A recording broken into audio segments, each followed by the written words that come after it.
So,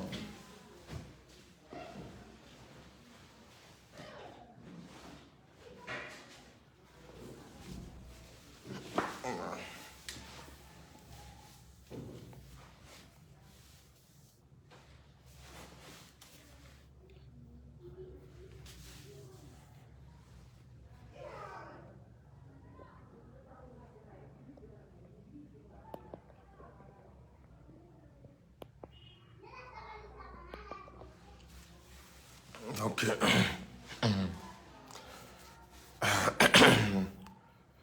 Salam alaikum,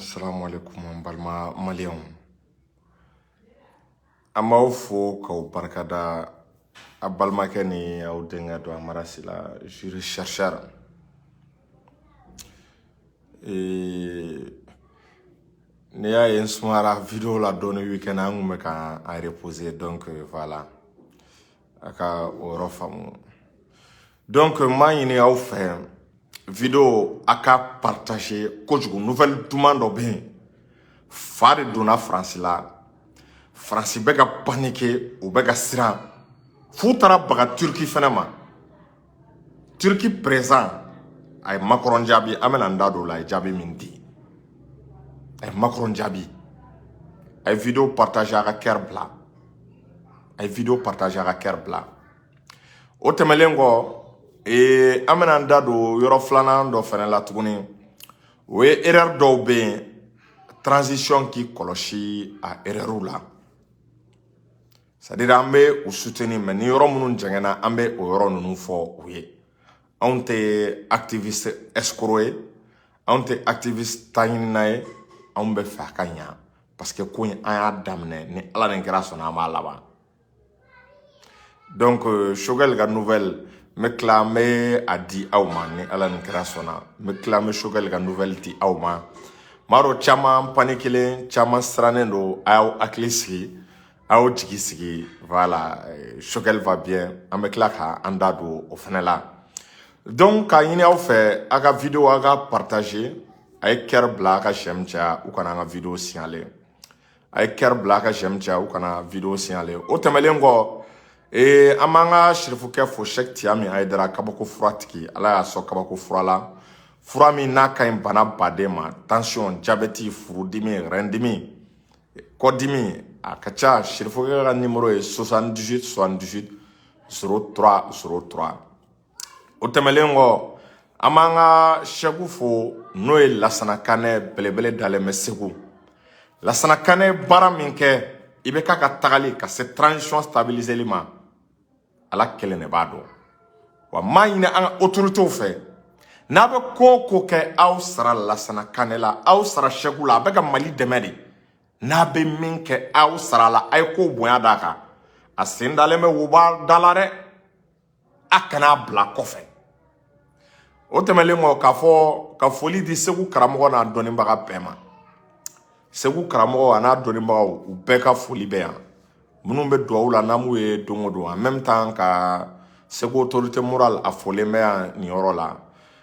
o temelengo ka buye aidra ashrafu shrafa ga foli be ya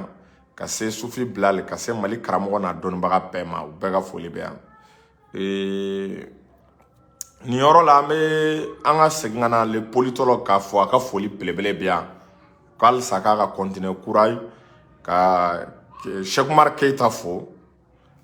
bala ira Jason nunu peka foli belebele bien. Est-ce que vous voyez?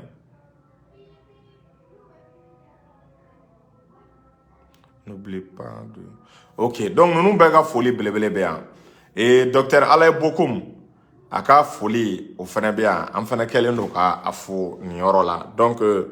amena don anga vidéo konna la 100 est-ce que vous voyez donc malidon aba kalama ka fo Emmanuel Macron tellement que a traumatisé Malla tellement que ay mira France la France dabali bana Mali kera sababu ka Afrique la ba France la Mali kera sababu est-ce qu'il y a ka France ka intérêt menacé Mali kera sababu ka France legu ta ka ira diɲɛ la Mali kera sababu k'a yira diɲɛ mɔgɔ la ko Faransi de ye terroriste ye, k'a yira diɲɛ mɔgɔ la Faransi de bɛ terroriste former min donni na, Faransi de bɛ minɛn di terroriste ma, terroriste mana bana Faransi de b'u former. Est-ce qu'il y a faamu k'u furakɛ? Mali kɛra sababu ye ka o yira diɲɛ mɔgɔ la. O de senfɛ Emmanuel Macron a b'a ka nin baara la a kamana gane a t'a dɔn a bɛ min kɛ dɛ. Emmanuel Macron de nana k'i kanto ko Chine, Russie ka ni Turquie, ko Chine ni Russie ani Turquie k'olu de bɛ ka activistes su, k'olu de bɛ ka activistes sara, k'olu de bɛ ka activistes entraîner ka u bila Faransi la, ka Faransi mangoya, ka Faransi dɛsɛ, ka Faransi u bɛ ko o ko la ka baara bɛɛ tiɲɛ u bolo, ka Faransi nɛgɛ bɔ diɲɛ mɔgɔ la, ko Chine ni Russie ani Turquie k'olu de bɛ ka o baara kɛ. N balimaw, Faransi ye nin accusation min fɔ, nin accusation c'est tellement grave, nin accusation ka jamana dɔ accuser k'olu de bɛ anw activistes kɔkɔrɔ. N balimaw, n bɛ min fɔ aw ye, activiste fɛn fɛn bɛ ka Faransi dénoncer, n'u bɛ ka Faransi kɛlɛ, activiste fɛn fɛn bɛ ka Faransi dénoncer, n'u bɛ ka Faransi kɛlɛ, n'u bɛ ka Faransi lagosi, n bɛ fɛn dɔ fɔ aw ye, activistes si dɔrɔmɛ kelen tɛ ka d'a si ma. A bɛɛ bɛ k'a kɛ par patriotisme, a bɛɛ bɛ k'a kɛ faso kanu de kama, a bɛɛ bɛ k'a kɛ est-ce qu'il y a faamu Faransi y'an tɔɔrɔ de, fagali de digira an na, anw ta ye instinct de survie de, fagali digira an na, an ka sirasiw sara kojugu, Afrique bɛ retard la, plus de 40 ans Mali tɛ ka se k'i yɛrɛ sɔrɔ, plus de 40 ans rébellion de bɛ ka wuli, o de kɛra sababu ye nouvelle génération kura min wulila, o nouvelle génération ko anw ka problème dugu fila tɛ, dugu kelen don, o de ye Faransi ye. An b'o Faransi kɛlɛli min na dɛ, Macron ma se ka min faamu fɔlɔ, olu tun b'an kɛlɛ ni politique de communication de 2012. Macron ye Mali, Faransi ye Mali bin ni politique de communication de 2012 n'a hakili b'a la, u ye RFI bila rebelles ka bolo kan. Rebelles de tun bɛ taa communiquer kɛ k'u ye nin yɔrɔ minɛ armée malienne na, u ye armée malienne gosi nin yɔrɔ la. I b'a ye RFI ani France 24 u bɛ communiquer kɛ ko Faransi b'a ka ressortissants interdit u ka se Mali zone nin yɔrɔ la, u ka se Bamako, u ka se nin yɔrɔ la. Tuma bɛɛ tuma mɛn RFI ni France 24 da, le Mali est classé sur zone orange, le Mali est classé sur zone verte, le Mali est classé par-ci par-là. Faransi kɛra sababu ye ka non seulement ka diɲɛ mɔgɔw lasira u kana Mali la, ko terroristes bɛ Mali la, ko rébellion bɛ Mali la, u kɛra sababu ye fana rebelles ka kumada d'u ma, rebelles diɲɛ don o don u b'u sigi RFI la k'o ye nin yɔrɔ minɛ, o ye nin yɔrɔ minɛ. U y'an kɛlɛ psychologiquement, u y'an kɛlɛ moralement, u y'an kɛlɛ sur le plan de la communication. O de la 2012, i b'a ye Mali région saba de binna, an ka région saba binna, est-ce qu'il y a faamu en 3 jours. Donc i b'a ye anw nana anw y'o de faamu. Donc Faransi tun b'o stratégie kelen min kan na, anw y'o stratégie kelen de ta, an bɛ ka Faransi kɛlɛ ni o ye. U mana nkalon min tigɛ, o nɔgɔ na an t'a to nkalon ka mɛrɛ, o nɔgɔ na an bɛ bɔ daridari la ka Faransi ka nkalon bɔ k'a waraka k'u ka nkalon jɔ u la. C'est-à-dire n'u ye ko o ko ta k'a ɲɛsin an ka fanga tigilamɔgɔw ma, ko min ye kojugu ye lagosiko ye, anw bɛ bɔ ka jamanadenw hakili sigi k'a yira jamanadenw la, est-ce qu'il y'a faamu Faransi bɛ nkalon de kan. Wa anw ka jamana mana baara min kɛ, anw bɛ bɔ k'o sankɔrɔ ta, anw bɛ bɔ k'o yira diɲɛ mɔgɔ la, anw bɛ bɔ ka jamana kanu ka a tɔ don population, est-ce qu'il y'a faamu o dusukun na. 2012 Faransi kama, n'aw hakili b'a la 2012 Faransi kama, aw b'a dɔn ko rumeur ye dugu ci. 2012 rumeur ye dugu ci, mun kɛra u ko Amadu Tumani Ture k'a y'a ka téléphone bɔ ko ka rebelles wele ka armée malienne ka position de rebelles ma, ko rebelles kana armée malienne attaquer. O de kɛra sababu ye, i b'a kalama k'a fɔ o kuma de ye dugu minɛ ko président ye rebelle ye, o kuma de ye dugu minɛ ko président yɛrɛ ni rebelles bolo bɛ ɲɔgɔn bolo. O kuma de ye dugu minɛ ko président yɛrɛ ni rebelles bolo bɛ ɲɔgɔn bolo. Et kuma da tɛ a tɛ de bolo, moyen de communication tɛ yen, o y'a sɔrɔ RFI ye moyen de communication bɛɛ minɛ. An bɛɛ wulila ko président ye rebelle ye, an bilala ATT la, an y'an ATT gɛn ka taa. Anw y'o bɛɛ de enseignement tiré. O de la Faransi y'o dégâts min kɛ, a y'o danger min kɛ, anw bɛ ka bɔ diɲɛ don o don ka Faransi lebu yira diɲɛ la. Anw bɛ ka bɔ diɲɛ don o don k'a demander an ka autorités fɛ u ka taa partenaire wɛrɛ fɛ yen, parce que an ye partenaire dɔ essayer 100 ans. A ma marché ngangan bolo di Russie ma. Donc au bara de Faransi nana kanto ko Chine, Turquie kan Russie ko olu de bɛ ka activistes sara, ka activistes manipuler ko activiste o France ko k'ale ka problème yɛrɛ ye activiste de ko activiste de bɛ k'ale mangoya wa kan saralen bɛ Chine ni Russie est-ce qu'il y'a faamu ale ni Turquie o de la Turquie président bɔra a ye Emmanuel Macron jaabi a jaabi ni jaabi jumɛn Turquie masakɛ ko n'i y'a ta k'a lajɛ a ko France ko yan'a ka Turquie tɔgɔ tiɲɛ ko Turquie de bɛ activiste kɔ ko France ka i kɔsin fɔlɔ k'a ka segin kɔfɛ ko Emmanuel Macron ko France ka segin kɔfɛ k'a ye min kɛ a ka colonisation a taara k'a bɛ jamana minnu coloniser k'a b'a ka kan colonisation tɛ dɔwɛrɛ ka taa k'i b'i ka kan don jamana dɔw da c'est-à-dire k'i bɛ t'i ka kan kalan ka jamana dɔw bila k'i ka kan kalan ka jamana dɔw bila i ka civilisation e bɛ baara min kɛ i ka tagabolo est-ce qu'il y'a faamu i ka vie kɛcogo i ka adamadenya kɛcogo k'e bɛ t'o don jamana wɛrɛ la ko France y'o baara min ta k'o kɛ k'o ɲɛsin farafinw ma dɛ n'o de kɛra kojugu ye parce que colonisation wagati la France ye farafin min faga ka ca a tɛ se ka compter traite négrière la France ye africain min faga africain tɛ se ka compter a ka ca bana si ye u y'an ta k'an kɛ baton jugu kɔnɔ est-ce qu'il y'a faamu ka taa n'an ye ni minnu kulela ni minnu banala u b'olu fili kɔgɔji la requins ni bamaw est-ce qu'il y'a faamu ale ni baleines olu bɛ o dun donc France y'o kɛwale jugu min kɛ colonisation na dɛ Turquie ko France ma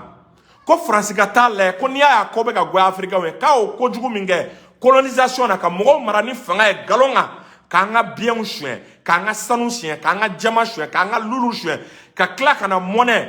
n'o ye CFA an ka wari ka tila ka n'i ka wari diyagoya pɛnpɛn an kun dɛ ko France bɛ k'o baara min kɛ ko France ka ko nɛgɛ bɔra africains na ko France k'a dɔn k'a fɔ ko n'i y'a ye africains bɛ ka ban ale la k'ale Turquie tɛ dɛ k'a y'o kojugu min kɛ k'o kojugu de bɛ ka kun France la France ye kojugu min kɛ a ka kojugu dɛ k'o de bɛ ka wuli France nɔfɛ France ka passé ko France ka passé colonial u ye kojugu minnu kɛ est-ce qu'il y'a faamu dans le temps Afrique ya u ye tiɲɛni jugu minnu kɛ u ye halaki jugu minnu kɛ ko halakiw dɛ ho hakɛw k'olu de bɛ ka wuli France kɔ ko ale Turquie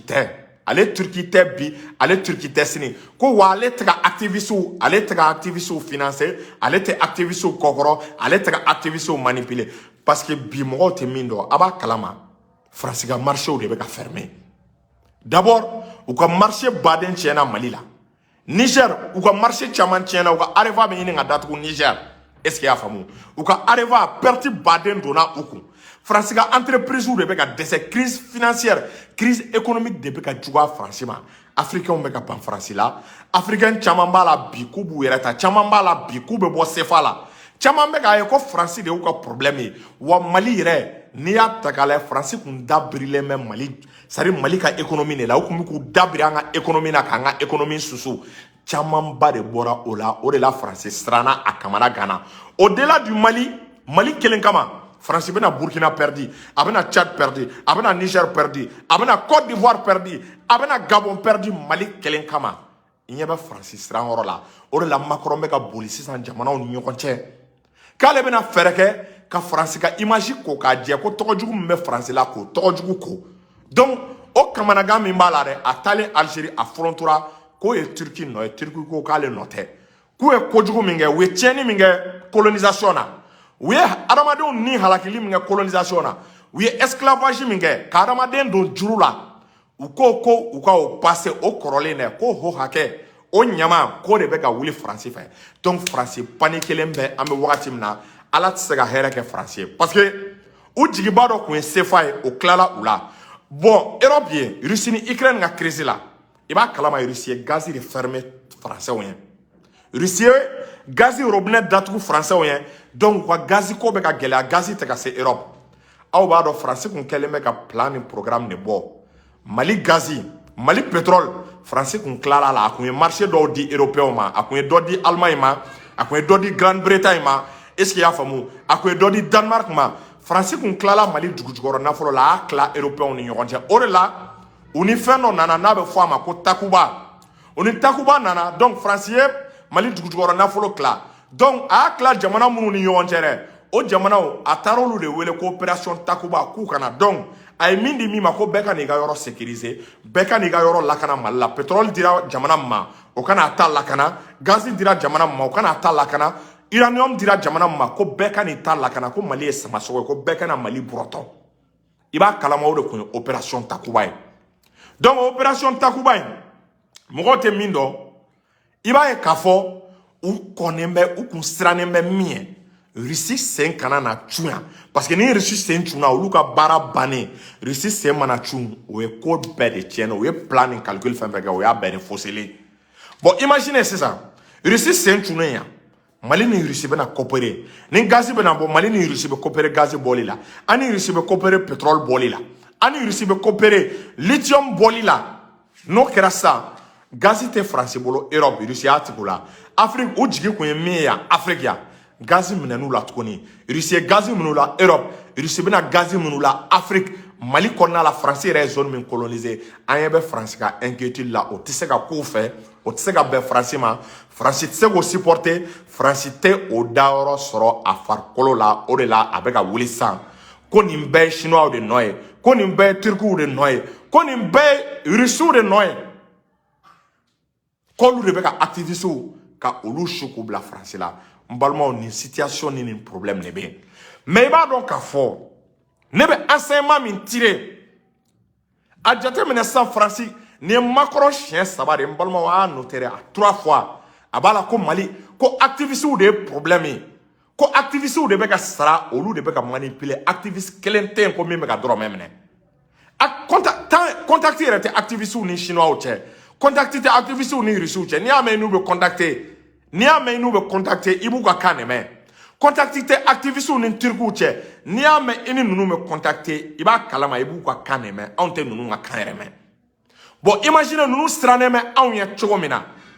oh Mali fanga activiste ou keleme ka Mali fanga protéger activiste ou keleme ka France uni janfa fa na activiste ou be ka janfa be walaka oh Mali keleme bi activiste ou ano force du changement Mali de keleme ka olu bla krefe ka olu bla l'écart France be ka sira mo munu ye France mo munu be ka France balka snoro Mali keleme bi transition ka olu bla l'écart olu jatelente ou considérer l'inter c'est-à-dire au lieu que transition qui entoure là ku encadrer unu ka barake ou be ka betu yirema ka betu kenfen bolo ni mi mata kaso jugula i b'a sɔrɔ o convoquer i b'a sɔrɔ o interpeller ala kama ye paradoxe la ye mɔgɔ minnu diɲɛ mɔgɔ bɛ ka siran u ɲɛ n'u kan ka protéger Mali de kɛlen bɛ ka olu labila parce que min bonyana France hakili ma est ce qu'il y'a faamu fo an k'a fɔ min bonyana o hakili ma u ni janfa bɔra sira o sira la anw bɛ ka janfa bɛɛ waraka bon a b'u kunna bi yɔrɔ Mali y'i tɛgɛ di Russie ma u t'a kalama Mali y'i tɛgɛ di Turquie ma français tɛ min dɔn an tɛgɛ di Turquie ma u bɔr'o de kalama Mali ni Turquie fana bɛ ka coopération kɛ Mali ni Iran bɛ ka coopération kɛ Mali ni Chine bɛ ka coopération kɛ France bɔra nin bɛɛ de kalama donc France tɛ se k'a bila a kun na k'i ni nin jamana ninnu bɛ coopération kɛ ko nin jamana ninnu kanu bɛ Malidenw dusukun na k'o tɛ se ka kɛ ko tant que nin jamana ninnu ma activistes sara ka wari d'u ma ka u entretenir k'u activistes ninnu ka olu su k'u bila France la u ka France ka intérêt menacé est ce que aw bɛ ka fɛn in faamu donc o de la ne bɛ min fɔ an ka autorités ye il est temps an sera niveau dɔ ma autorités ka baara kɛ ni force du changement ye u k'a lajɛ ka activistes canaliser ka activistes contrôler pour que u ye baara min daminɛ baara in bɛ se ka ɲɛ u bolo u kana sɔn activistes ka décourager activistes hɔrɔn activistes baden bɛ minnu ta ye fasoko ye minnu ko Assimi baara tagabolo ka ɲi mais ni yɔrɔ dɔ jɛngɛnna u b'a fɔ olu de ye activistes hɔrɔn ye Malidenw a y'aw hakili to olu la ni activiste fɛn fɛn bɔra ko baara bɛɛ ka ɲi a bɛɛ ka ɲi ko fili t'a la a bɛɛ ka ɲi an ka taa présent an dalen don i la an ka taa a bɛɛ ni Ala ni kira cɛ a y'a bila u kunna caman ta tɛ Maliko ye a caman bɛ intérêt de ɲini parce que n bɛ fɛn dɔ de fɔ n bɛ kuma dɔ de fɔ bi Malidenw ye Malidenw ka a kuma lamɛn ka ɲɛ est ce que i y'a faamu i b'a dɔn activiste baden bɛ yen minnu ma participer IBK binni na caman bɛ yen u ma IBK binni u ma participer a la donc olu caman pour que u ka se ka transition soutenir pour que u ka donyɔrɔ sɔrɔ est ce que i y'a faamu pour que u ka se ka transition u ka a dɛmɛ olu i b'a olu caman de kumakan mɛn Sirasiw a ye baara fɛn fɛn kɛ a bɛɛ ka ɲi a ka baara tagabolo ka ɲi hali n'u ɲɛ bɛ erreur la u tɛ se k'a fɔ olu fɛ ko Sirasiw tɛ se ka fili quoi o tɛ jamanajɔ ye mais activiste fɛn fɛn n'olu participera IBK binni na IBK ka tagali la a caman n'u ye M5 kɛ hali n'u ma to a M5 structure kɔnɔ i b'a o activistes olu ka kɛlɛ la olu bɛ kɛlɛ kɛ ni hɔrɔnya de olu bɛ kɛlɛ kɛ ni dusukunjɛlenya de olu n'a tiɲɛtɔla don olu b'a dénoncer parce que ni fanga tiɲɛna olu a bɛ don olu tɔgɔ kɔnɔna la ni fanga tiɲɛna a bɛ don olu ka bilan kɔnɔ ni fanga tiɲɛna est-ce qu'il y'a faamu olu u b'u yɛrɛ sentir responsable olu ka culpabilité morale i b'a ye k'a fɔ olu b'a ye ko o b'a la o de la olu tɛ sɔn faso ka bin n'u ye faso tagatɔ ye sira dɔ fɛ sira min jɛngɛlen olu bɛ bɔ ka dénoncer mais mɔgɔ minnu bɛ bɔ diɲɛ don o don n'o baara ka ɲi président taa n'an ye président ka ɲi président ka n'i kɔfilɛ Asimi kan ye méfier mɔgɔ fɔlɔ minnu na billahi olu de don ni Ala ni kira cɛ i y'a faamu i bɛ fanga dɛmɛ mun ye i bɛ ka bin an bɛɛ tora a kɔ a ka ɲi i bɛ ka i ka baara tagacogo ka ɲi dɔw ko fo 2023 an tora i bɛ ka soutenir i bɛ ka nana bin a ye filiw kɛ a ye erreurs kɛ an ma sɔn ka erreurs fɔ an ma sɔn ka erreurs dénoncer donc France bɛ ka sira mɔgɔ minnu ye u b'a la ko chinois bɛ k'u entretenir chinois bɛ k'u financer chinois bɛ k'u dɔn ta e mana olu kɛ den kɛrɛfɛ o non seulement u ka vie risquelen don problème dɔ bɛ se k'u sɔrɔ ala k'an kisi kasara bɛ se ka u sɔrɔ n ko Niger o ye activiste dɔw cini ka activiste dɔw brûler mais activiste ale ni fort du changement ni révolution kɛra sirasiw kan ka baara kɛ ni olu de u n'olu de kan ka jɛ ka collaborer ka stratégie bɔ ɲɔgɔn fɛ mais n'i y'olu bila kɛrɛfɛ ka olu dɛn k'a kɛ i ko aw kelen de bɛ se n'i ko k'i kelen bɛ se n'a bɛɛ tonni kɔrɔ a bɛɛ bɛ tila ka tiɲɛ i kelen bolo wallahi an b'a ɲɛfɔ aw ye an bɛ aw fɛ an bɛ fɛ ka aw protéger mais a kana aw ka distance ta a ye activistes gɛrɛ a ye fort du changement gɛrɛ fort du changement min ko de les gardiens de la révolution c'est comme olu de bɛ ka révolution kɔlɔsi a kana sɔn u ka dimi a kana sɔn a n'u ka fɔ ɲɔgɔn kɔ est-ce que y'a faamu a kana sɔn a n'u ka fɔ ɲɔgɔn kɔ donc ni y'an ka conseil damadɔni ye parce que ne b'a dɔn i b'a dɔn ni frustration tora ka gagner ne bɛ activiste dɔw bɛ billahi u bɛn'u dabɔ transition soutenir la o bɛna to u tɛ transition kɛlɛ mais u b'u dabɔ a la ka fanga in to a sarasiw bolo ka fanga in to a marabagaw bolo ka continuer n'a ye n'i y'a ye an sera nin effort la an bɛɛ farala ɲɔgɔn kan bɛɛ ka effort de don mɔgɔ kelen ka cɛya tɛ mais sarasiw kelen tɛ se ni cɛw cɛ ko k'u kelen bɛ se billahi a tigi bɛ k'u nɛgɛn u kelen tɛ se u ni activistes ni fort du changement olu de bɛ se n'olu de kɛra sababu ye politiciens ye kuma dabila Faransi bɛ ka sira minnu ye su ni tile aw bɛ k'olu bila kɔfɛ ko jamana ka taa ɲɛ cɛ an ka sabali sa an ka sabali donc ne bɛ video in bila nin yɔrɔ la salamu alaikum